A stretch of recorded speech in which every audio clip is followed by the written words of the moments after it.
Inihayag ng Ibon Foundation na ang mga naprioridad na panukalang batas ay hindi talaga interes ng Pangulong Ferdinand Marcos Jr. Ayon kay Ibon Foundation Executive Director Sonny Africa, walang duda na ang nagtulak sa Pangulo na isulong ang naturang mga priority bill kabilang ang anti-dynasty law ay ang matinding iskandalo ng korupsyon sa ilalim ng kasalukuyang administrasyon.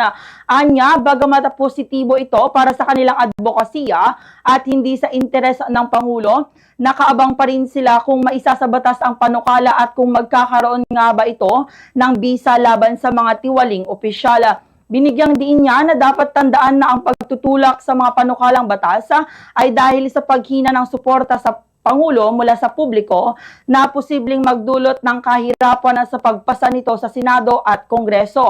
Pabor naman sila sa party list reform bill na napapanahon dahil layon nitong maibalik ang dating sistema kung saan ang party list ay binubuo lamang ng mga sektor na marginalized. Positibo rin sa kanila ang Kadena Act na maaaring magbigay ng transparency, subalit kung wala itong sapat na bisa, magsisilbi lamang itong window dressing, lalo na kung hindi ito tuluyang matutugunan ang problema ng korupsyon. Ganito ang bahagi ng pahayag ni Ibon Foundation Executive Director Sonny Africa. Siyan na punto. Una, kailangan may ngipin yung mga batas yan. Kundi, token lamang yan, window dressing.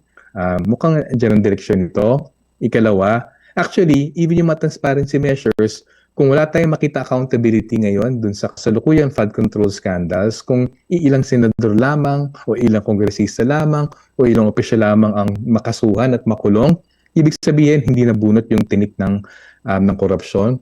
Ikatlo, kahit magandang disenyo niya, kung wala siyang pondo, kung wala siyang ngipin, hindi siya actually magkakaroon ng visa. Well, para sa amin, maging mulat tayo na tinutulak ni Pangulong Marcos yung 4 na priority bills na yan dahil nanghihino na yung kanyang poder.